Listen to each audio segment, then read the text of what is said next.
ওইটা পেরোলেই মহারাষ্ট্র। আর এই দিকটা হচ্ছে গোয়া, তাই না? শুটিং চলছে, কিসের শুটিং সেটা জানি না।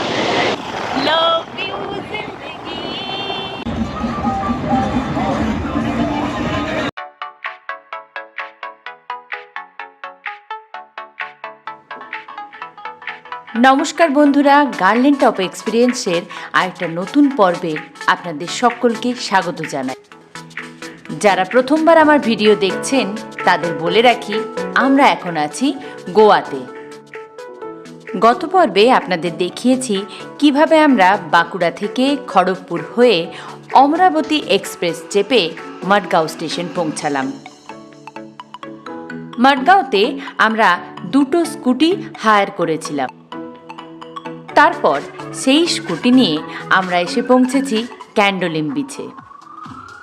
ক্যান্ডোলিমে মোটামুটি একটা বাজেট হোটেলেই আমাদের অ্যাকোমোডেশন হয়েছে। আজকের পর্বে থাকবে আমাদের গোয়া বেড়ানোর দ্বিতীয় দিনের গল্প। Good morning. আজকে অক্টোবরের 10 তারিখে আমরা আছি গোয়াতে। আর আজকে গোয়াতে আমাদের প্রথম সকাল। আমরা আছি নর্থ গোয়া ক্যান্ডোলিম বিচের কাছে। এখন সকাল 9টা মতো বাজে। আমরা রেডি হয়ে বেরিয়ে পড়েছি। যে আমাদের দুখানি বাহন, এই বাহনে করেই আজকে আমরা নর্থ গোয়া এক্সপ্লোর করব। কোথায় কোথায় যাচ্ছি অবশ্যই আপনাদের সাথে শেয়ার করব। আর আমরা আছি এই হোটেল কাম রেস্টুরেন্ট আলেকজান্দ্রা, তার ওপরের আছি আমরা। যথেষ্ট ভালো থাকার জায়গা, বেশ কমফোর্টেবল। যাই হোক, এখন আমরা বেরিয়ে পড়বো মোটামুটি আমাদের ব্যাগপত্র সব নিয়ে। হ্যাঁ, সারাদিনের ট্যুর এবং যাতে রোদ থাকবে সেটাই স্বাভাবিক, সেই জন্য আপনি দেখতেই পাচ্ছেন আমি সানগ্লাস, মাথায় ফেটটি বাঁধা নিয়ে বেরিয়ে পড়েছি। আর এখানেও রেডি, বয়েজ গ্যাং রেডি। চলো তাহলে বেরিয়ে পড়া যাক। উত্তরের মহারাষ্ট্র থেকে দক্ষিণে কর্ণাটক পর্যন্ত গোয়ার বীচগুলি বিস্তৃত। আমরা আছি নর্থ গোয়াতে, আর শুরুর থেকেই শুরু করা যাক। এই ইচ্ছেতেই আমাদের প্রথম গন্তব্য কুইরিম বিচ। ক্যান্ডোলিম বিচ থেকে কুইরিমের দূরত্ব 40 কিলোমিটারেরও বেশি।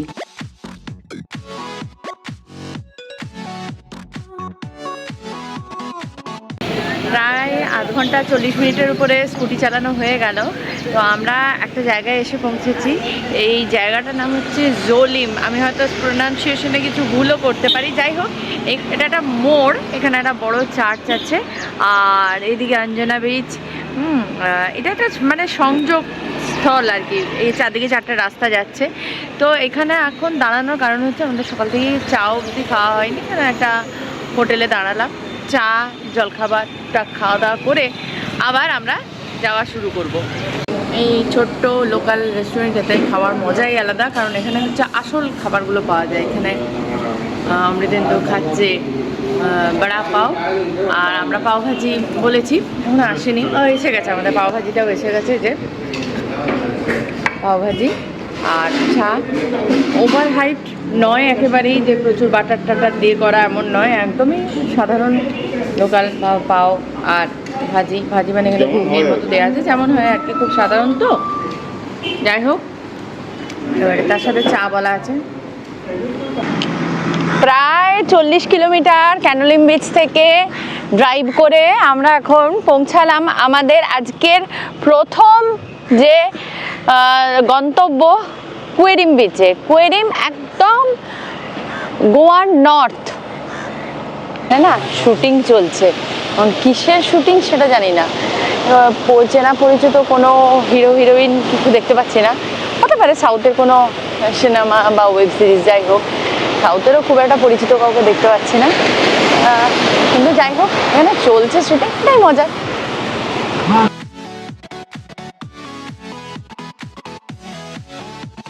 এই কুইরিম বিচে একদম নর্থ গোয়া আর মহারাষ্ট্রের বর্ডার, ওটা ওই দূরে, ওইখানে মহারাষ্ট্র দেখা যাচ্ছে।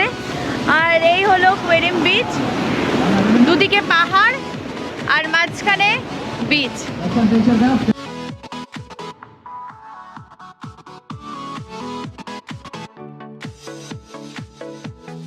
কোয়ারিম বিচ থেকে বেরিয়ে আমরা চলেছি আরাম্বল বিচের পথে, কিন্তু তার মাঝে এই যে ব্রিজটা অসম্ভব সুন্দর একটা জায়গায়, ওদিকে পাহাড়, তারপরে প্রচুর নারকেলের গাছ, আর এটা রয়েছে তেরেখেল নদী। তেরেখেল নদীর ওপর দিয়ে এই ব্রিজ, এবং ওইখানটাতে নাকা চেকিং হচ্ছে, ওইটা পেরোলেই মহারাষ্ট্র, আর এই দিকটা হচ্ছে গোয়া।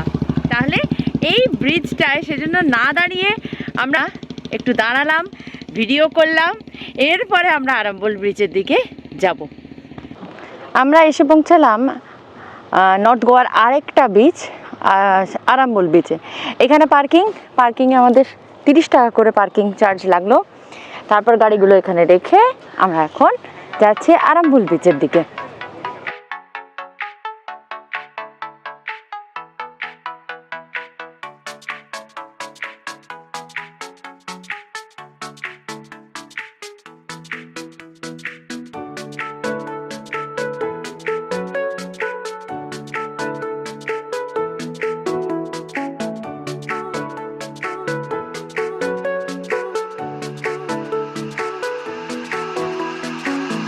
पहले का भी है, देखो अगर आपके इसमें वोट डालता है ना कोलकाता में। पहले तो हम कलकत्ता से नहीं है, उड़ीसा से भी नहीं है, बंगाल से ही है, लेकिन बंगाल को कलकत्ता के छोर पे दूसरी जगह भी है ना, वहीं से है। नहीं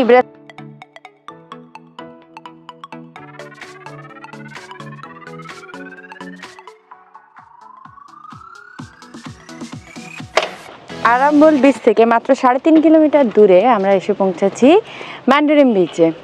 এখানে আমাদের গাড়ি রাখার জন্য 50 টাকা করে পার্কিং চার্জ পড়লো,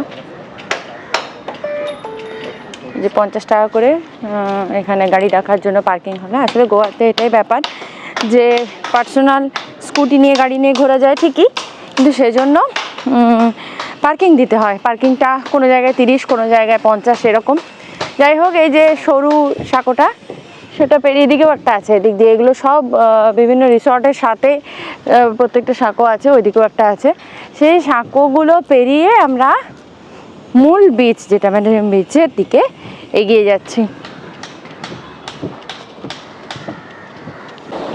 এখন অক্টোবর মাস, এটা গোয়ার জন্য এখনো ফুল সিজন স্টার্ট হয়নি, তো সেই কারণেই হোক, যাই হোক, এখানে শ্যাকগুলো নতুন তৈরি হচ্ছে। আর এই বিচটা কিন্তু একদম ফাঁকা, একদম ফাঁকা। এই ম্যান্ডারিন বিচ, ওখানে কয়েকটা পরপর সাঁকো, পরপর শ্যাক তৈরি হচ্ছে, বিচ শ্যাকগুলো যেগুলোর কাজ চলছে। ওখানে কিছু শ্যাক হয়েও গেছে। নভেম্বর মাস, ডিসেম্বর, জানুয়ারি মাসে যখন কিনা সিজন চলবে, তখন আস্তে আস্তে এই বিচটাতেও ভিড় বাড়বে। কিন্তু আপাতত এই বিচটা ফাঁকা, শান্তি মনে এনজয় করার মতো। ম্যান্ডারিন বিচে আমরা এই যে রাস্তাটা হয়ে গেছি, এই রাস্তাটা দিয়ে এসে বাইরে গাড়ি রেখে তারপরে এই জায়গাটা হয়ে পেরিয়ে বিচে নেমেছিলাম, আপনাদের দেখালাম। তো এখন আমরা এখানের যে রেস্টুরেন্টগুলো আছে সেইখানে একটুখানি ঠান্ডা কিছু খাওয়ার উদ্দেশ্যে এসেছি। একটা কথা বলে রাখি, এইখানে যে গাড়ি রাখার চার্জটা, আপনি যদি এই রেস্টুরেন্টে এসে কিছু খান তাহলে কিন্তু সেই গাড়ি রাখার চার্জটা ফ্রি হয়ে যাবে। তো আইডিয়াটা খারাপ নয়, তাই আমাদেরও মনে হলো যে অনেকক্ষণ রোদে রোদে ঘুরছি, কিছু ঠান্ডা খেলে ভালোই লাগবে। তো সেই জন্য আমরা কিছু ঠান্ডা এখানে অর্ডার দিয়েছি, এগুলো খাবো আর তারপরে আবার যাওয়া শুরু করব। তো এখানে একটা জিনিস মজা দেখাচ্ছি, যে সাঁকোটা পেরিয়ে যাচ্ছে, এখানে যে জলটা আছে সেখানে না আপনি বোটিংও করতে পারছেন। এরা ট্যুরিস্ট, তো ট্যুরিস্ট এখানে বোটিংও করছে। হ্যাঁ, এখানে আরও অনেক কটেজ তৈরি হচ্ছে। এই রাস্তাটা ধরে সোজা চলে গেলে এখানে প্রচুর থাকার জায়গা আছে, ছোট ছোট কটেজ আছে, হ্যাঁ, থাকার জায়গা আছে। তো যারা একটু শান্তিপ্রিয়, এমনটা নয় যে নর্থ গোয়াতে সব জায়গাটাই খুব ক্রাউডেড বা সব জায়গাটাই খুব লোকজন ভর্তি। এই জায়গাটাতে চিল করার জন্য ঠিকই আছে, টুকটাক কেনাকাটাও করা যেতে পারে।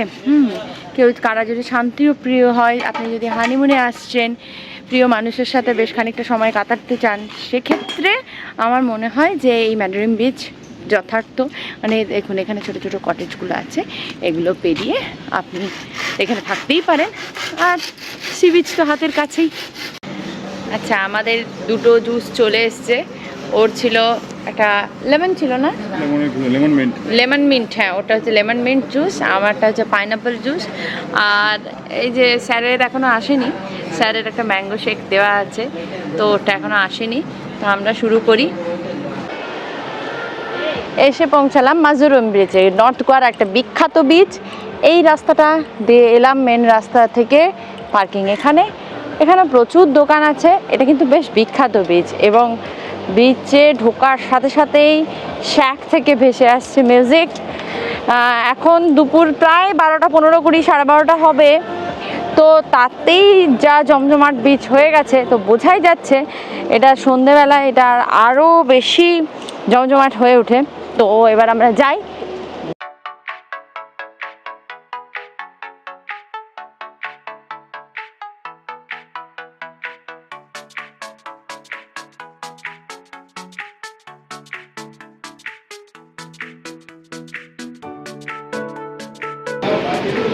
চাপোড়া বিচ আর চাপোড়া ফোর্ট যাওয়ার পথে এইখানে আমরা দাঁড়ালাম আজকে দুপুরে খাওয়া দাওয়া সারতে। এখানেও যিনি আর কি ম্যানেজার আছেন তিনি বাঙালি, ওনার সাজেশনে বেশ কিছু খাবার নিলাম।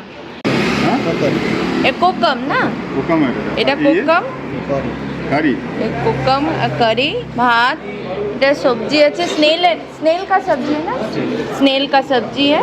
और ये वाला आलू भाजा, हाँ आलू, अच्छा आलू भाजा, আলু না অন্য কিছু আছে, ওটা আলু ভাজা, হ্যাঁ।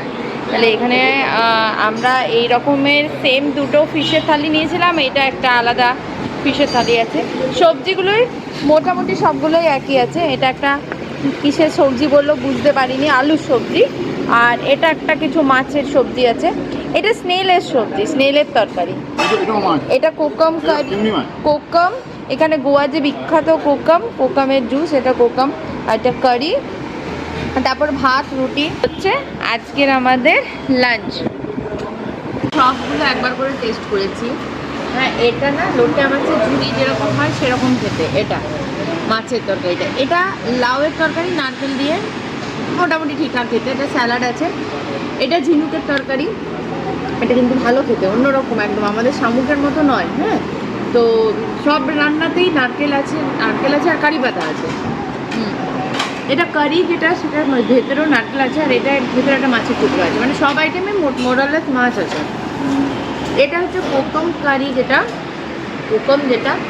এটা দারুণ টেস্ট, মানে টক খেতে যারা ভালোবাসে তাদের জন্য অপূর্ব লাগবে, একদম তেঁতুল জলের মতো খেতে, হজম করতে সাহায্য করে। মাছটা কি বাঙার মাছ নাকি বাঙা মাছ কি বললো? মাছটাকে কি নাম বললো? বাঙার মাছ, হ্যাঁ বাংলায় নাকি পটল মাছ বলে, তো বাংলায় পটল।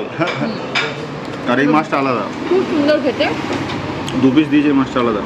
এই মাছগুলো প্রত্যেকটার উপর না রাবা সুজি দিয়ে ভাজা, মশলা সুজি দিয়ে ভাজা, খুব সুন্দর খেতে।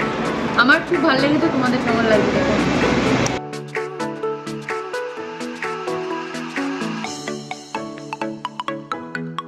আমরা লাঞ্চ সেরে এসে পৌঁছালাম চাপোড়া বিচ।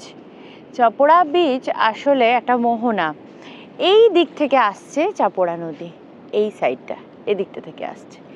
এই নদীটা ওইখানে সমুদ্রে মিশেছে, তাহলে বেসিক্যালি এটা একটা মোহনা, কিন্তু খুব সুন্দর একটা রকি বিচ। হ্যাঁ, জল শান্ত, এখানে বিচ স্নান করার জন্য নয় কিন্তু ঘোরার জন্য খুবই সুন্দর। এখানে প্রচুর পাথর, আর পাথরের খাঁজে খাঁজে শ্যাওলা জমে আছে, মানে সময় জল এতটা উঠছে। আর এদিকে এই যে পাহাড়, আর ওই দিকটাতে হচ্ছে চাপোড়া ফোর্ট। আমরা যাব, এখানে একটা মন্দিরের চূড়াও দেখতে পাচ্ছি, ওখানে একটা মন্দিরও আছে, ওই দিকটা হচ্ছে চাপোড়া ফোর্ট। আমরা যাব একটু পরে চাপোড়া ফোর্টে। এই জায়গাটা কিন্তু ফটো তোলার জন্য খুবই সুন্দর, এটা একটা হিডেন প্লেসই বলা যেতে পারে, কারণ এখনও অবধি এখানে আমি খুব একটা ট্যুরিস্ট কাউকে দেখতে পাইনি। ওখানে কিছুজন আছে, ওরা ওখানে মাছ ধরছে, লোকাল মানুষই হবে হয়তো, মাছ ধরছে। আর ওই যে সমুদ্র, ওই যে দূরে সমুদ্র, এটা মোহনা, চপড়া নদী গিয়ে ওখানে সমুদ্রে মিশছে।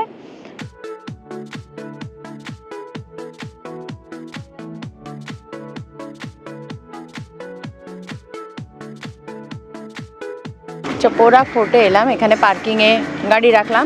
এখানে গাড়ি রাখতে 21 টাকা করে পড়লো। এরপরে এই রাস্তাটা ধরে আমরা ফোর্টের দিকে এগোবো। যে ফোর্টের রাস্তায় যাচ্ছি, লোকজনকে জিজ্ঞেস করেই যেতে হবে খানিকটা।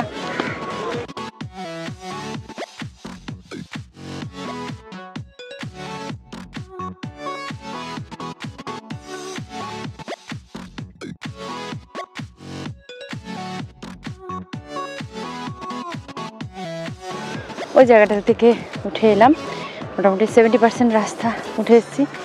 নিচে শহর দেখা যাচ্ছে, আর এই যে সমুদ্র। এখনো বেশ খানিকটা যেতে হবে।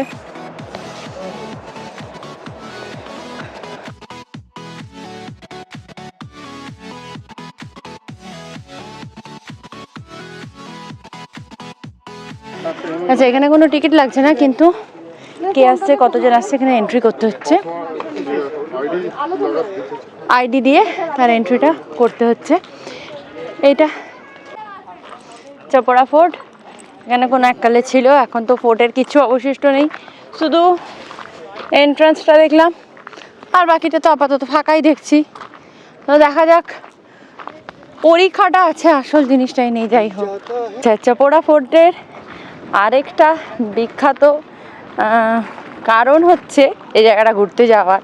সবাই জানে এখানে দিল চাহতা হ্যায় শুটিং হয়েছিল। হ্যাঁ, এই জায়গাটা, ওই যে ওই জায়গাটা হচ্ছে সেই স্পেশাল জায়গা যেখানে আমির খান, অক্ষয় খান্না, সাইফ আলি খানের সেই বিখ্যাত ছবিটা আমরা সবাই দেখেছি এই জায়গাটা, এবং সেটাকে সবাই রিক্রিয়েট করছে অ্যাজ ইউজুয়াল। এটা হচ্ছে সেই জায়গাটা, চপড়া ফোর্টে।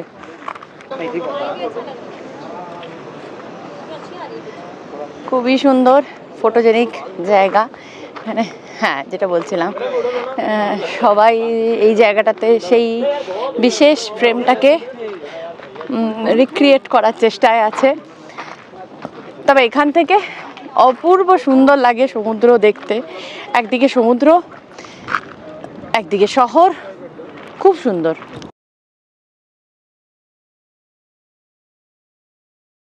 চপড়া ফোর্ট থেকে বেরিয়ে গেলাম, এবারে নিচে যাব। নিচে পার্কিং অনেকটাই নিচে, আসার সময় আপনাদের দেখিয়েছি। তো এখান থেকে পুরো শহর খুব সুন্দর দেখা যাচ্ছে, আর উল্টো দিকে সমুদ্র, সেটাও আপনাদের সাথে শেয়ার করলাম।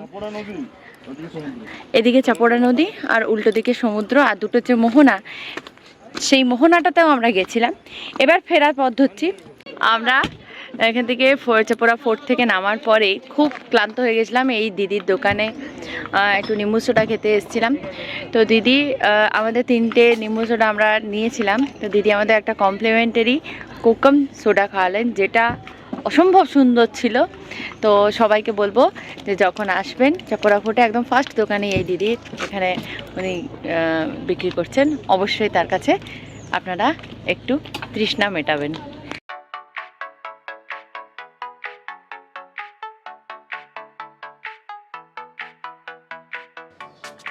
চাপড়া ফোর্ট থেকে বেরিয়ে অনেক রাস্তা পেরিয়ে গুগল ম্যাপের সৌজন্যে অনেক রাস্তা ঘুরিয়ে শেষ পর্যন্ত পৌঁছালাম পাড়া রোডে। সেই বিখ্যাত পাড়া রোডে, সেখানে কিন্তু গাড়ি দাঁড়াতে দেয় না, এটা আমি জানি। এই পাড়া রোড দিয়ে যাব এবারে আমরা। এই সোজা পাড়া রোডে ঢুকলাম।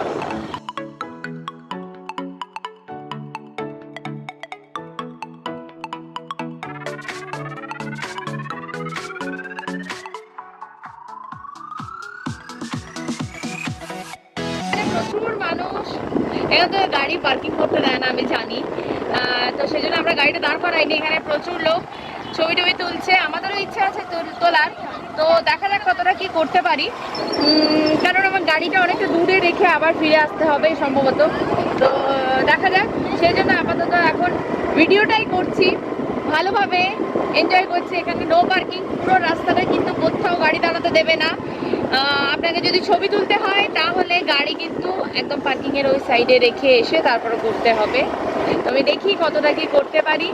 তো যাই হোক, জায়গাটা অবশ্যই নো ডাউট সুন্দর, কিন্তু সমস্যা হচ্ছে একটু ওভার হাইপড। এর থেকেও আরো সুন্দর সুন্দর জায়গা আমাদের ভারতবর্ষে আছে, কিন্তু এই রাস্তাটা সত্যি সুন্দর। এখানে সাইকেলও বড় করা যায়, এখানে গাড়ি এখানে পার্কিং করা যাবে।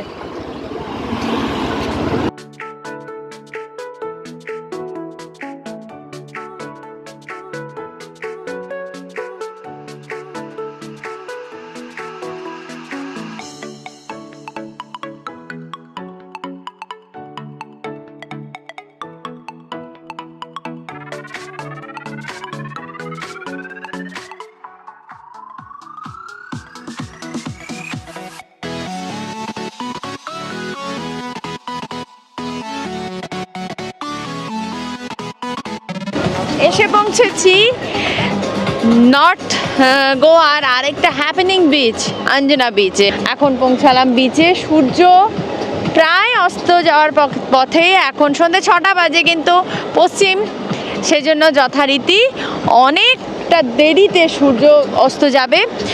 অঞ্জনা বিচের ওইখানে অনেক পাথরের জায়গা আছে, ওখানে সবাই ছবি টবি তুলছে, আমরা ওই জায়গাটাতে।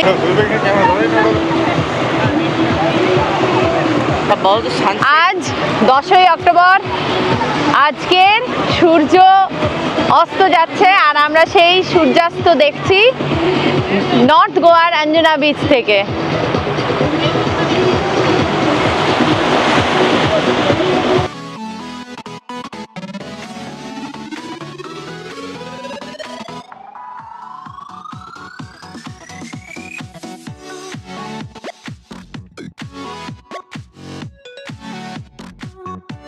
অঞ্জনা বিচে একটা শ্যাকে বসে আমরা দুটো ড্রিঙ্কস নিলাম, একটা কোল্ড কফি আমার বেবির জন্য আর একটা মকটেল নিয়েছি। দেখি সিন্ড্রেলা, কি নাম গো? সিন্ড্রেলা। সূর্য যতই অস্তাচলে যেতে থাকলো, আকাশের রংটাও এই সিন্ড্রেলা ড্রিঙ্কসটার মতো হয়ে গেল।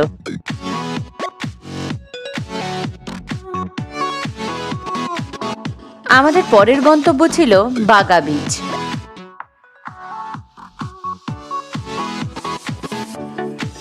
বাগা বিচে যখন পৌঁছালাম তখন সময় সন্ধে প্রায় 7:30। নর্থ গোয়ার নাইট লাইফ তখন সবেমাত্র শুরু হয়েছে। সারা সি বিচ জুড়ে অসংখ্য শ্যাক, উদ্দাম মিউজিক, প্রত্যেকেই সন্ধেটাকে যে যার মতো করে এনজয় করছে। আমরা তবে দূর থেকে দেখেই আনন্দ পেলাম।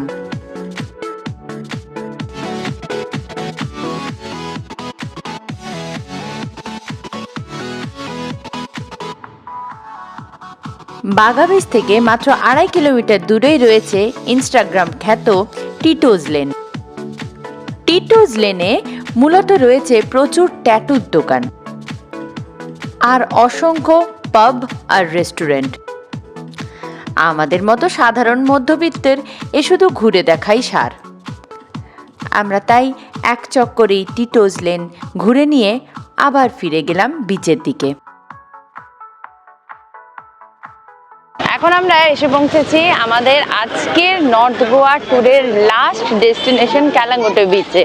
ক্যালাঙ্গুটে বিচের নাম আমরা অনেকেই শুনেছি, এটাও হচ্ছে কিন্তু গোয়ার আরেকটা হ্যাপেনিং বিচ। গোয়ার যে মেন 3টে বিচ, তার মধ্যে বাঘা, ক্যালাঙ্গুটে আর ক্যান্ডোলিম, এই 3টে বিচই সব থেকে বেশি হ্যাপেনিং বিচ বলে মনে করা হয়। তার মধ্যে বাঘা আর ক্যালাঙ্গুটে হচ্ছে কিন্তু টপে থাকবে। তো আমরা এখন এই ক্যালাঙ্গুটেতে এসেছি, একটু ঘুরবো, তারপরে ফিরে যাব আমরা যেখানে আছি ক্যান্ডোলিম বিচে সেখানে। তো চলুন যাওয়া যাক। ক্যালাঙ্গুটে বিচ যাওয়ার রাস্তাতে দুপাশে রয়েছে অসংখ্য দোকান। জায়গাটা এত জমজমাট, হঠাৎ করে দেখলে মনে হয় যেন আমাদের নিউ দীঘার রাস্তা। তবে তারপরেই বিচে নেমেই আই লাভ গোয়া লেখাটা মনে করিয়ে দেয় আপনি আছেন আরব সাগরের তীরে।